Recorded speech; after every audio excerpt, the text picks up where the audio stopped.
Hey everybody, how's it going? I want to do a little thing here and address some of the comments that I see on my YouTube here, on my Facebook, uh, stuff that people ask me in person.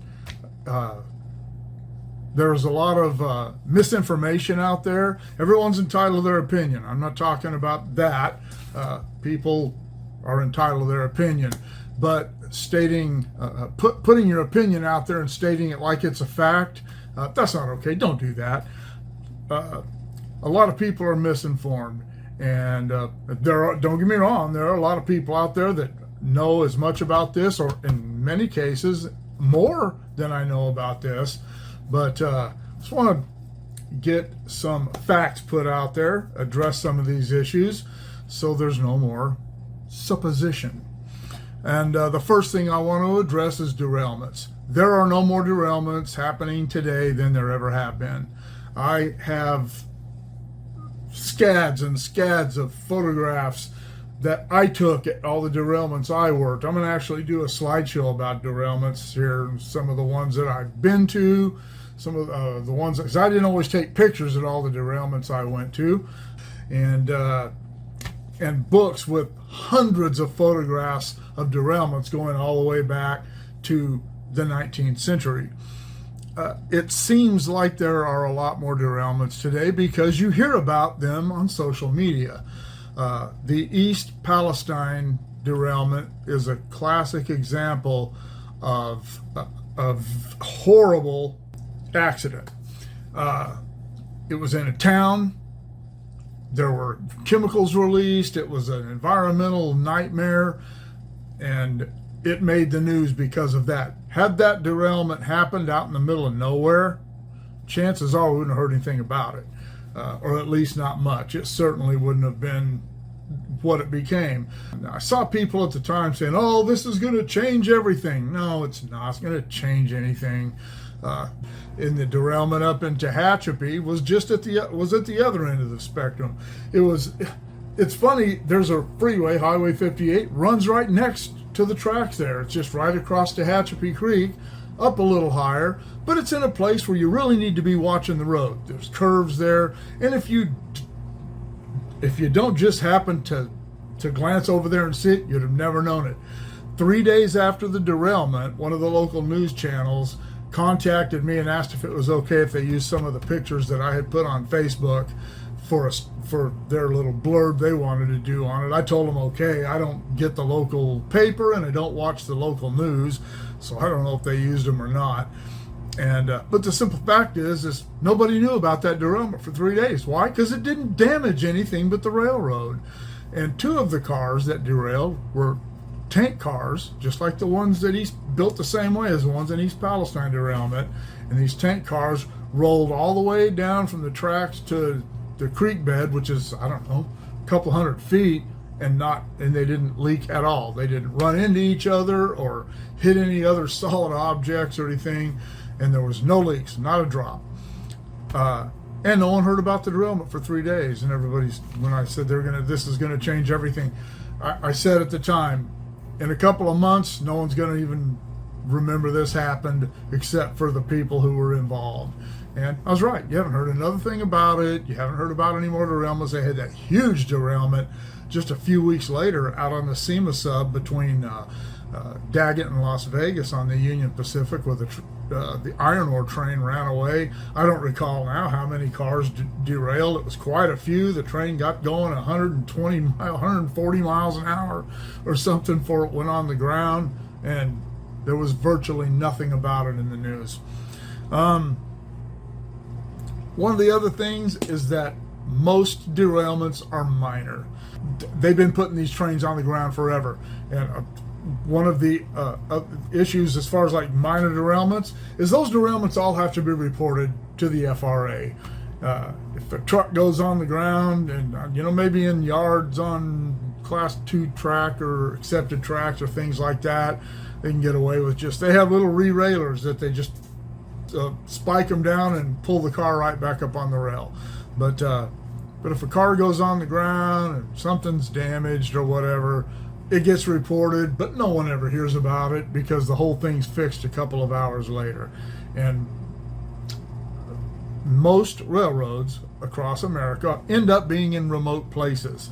So if there is a derailment, even if it's a big one, you're likely to not hear about it because no one's going to know about it unless they drive by it, and railroads don't announce their derailments.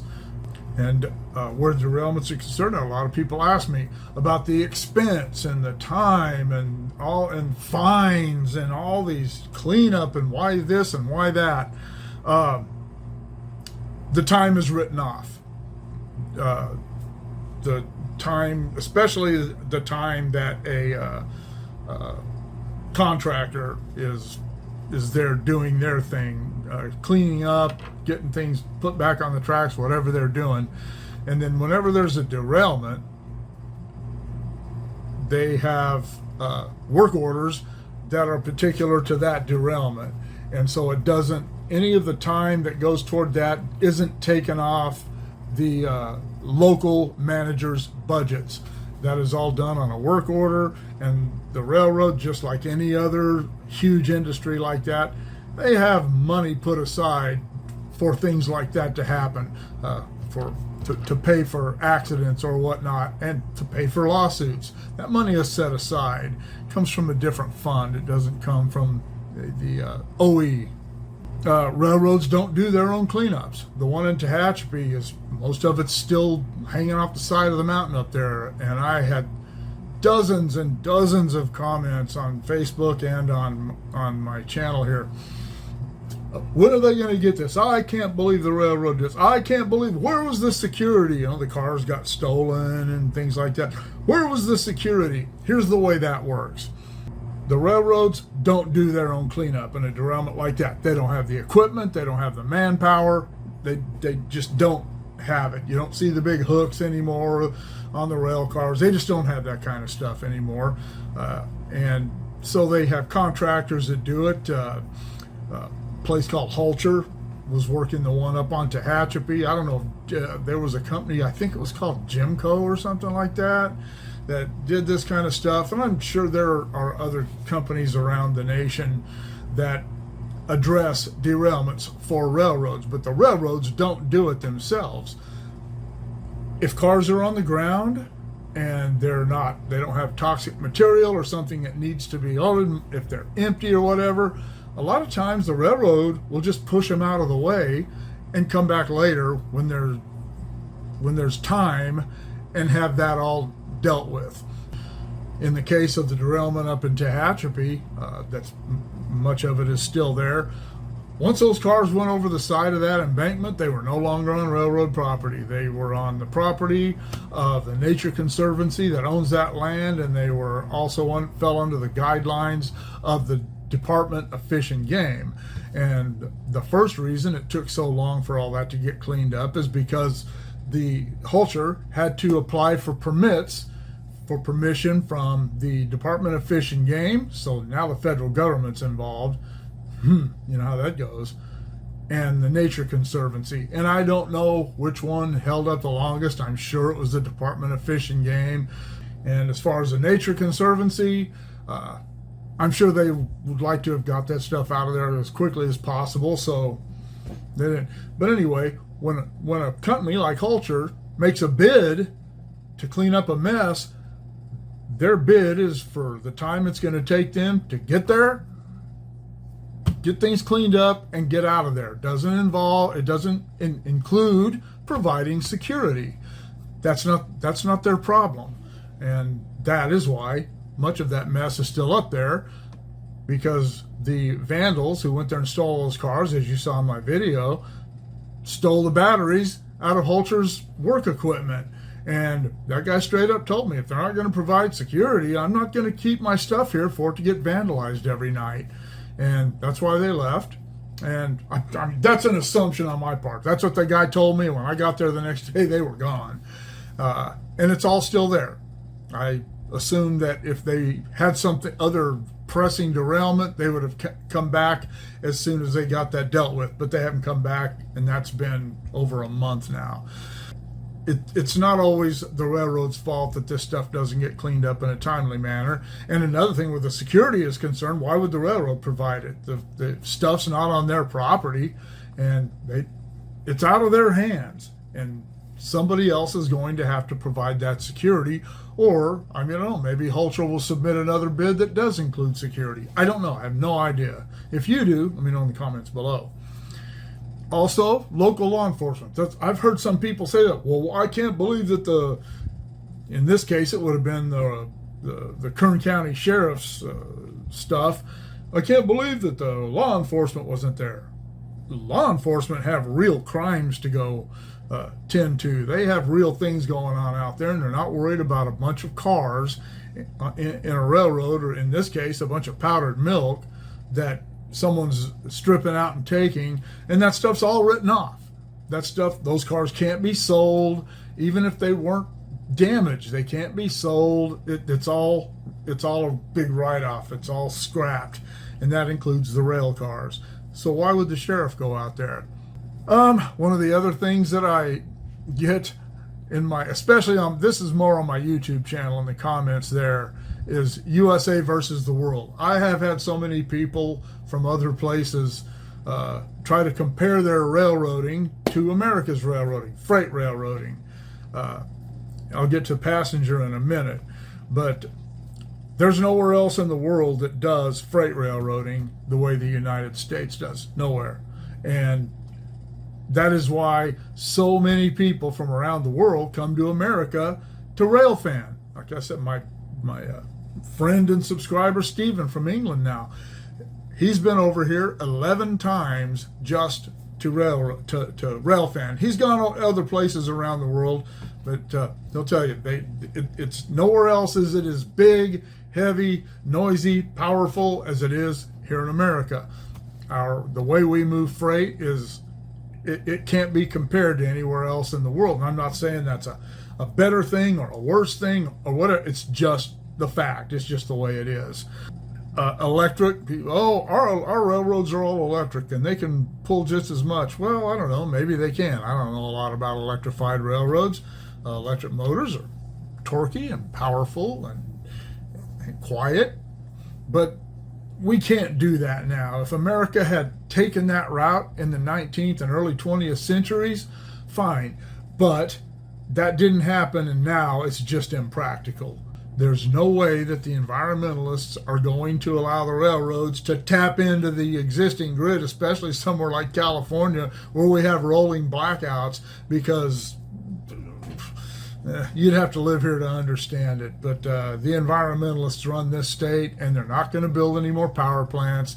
They're decommissioning nuclear plants. We're running out of energy, and there's no way that they're going to allow the railroad to tap into any of that, including the high-speed rail, which I'll be doing a video on as soon as it cools off. So, somebody in Russia said that their trains were perfectly capable of pulling 10, 15, 17,000 ton trains up 3% grades. I don't know if that's true or not. I said I don't know anything about electrified railroading. If it is or isn't, let me know in the comments below. Why doesn't America have passenger service? Europe, look at Europe. Look at Europe. The United States is bigger than Europe. Passenger trains just aren't feasible. Believe me, if they were, the railroads would never have gotten rid of them. If they were going to be profitable, the railroads would have kept them, but they weren't. Amtrak is not profitable. In its 52-year history now, Amtrak has never turned a profit. We do have the Northeast Corridor where we use high-speed passenger commuter trains. Works out well there because everything's really close together like it is in Europe.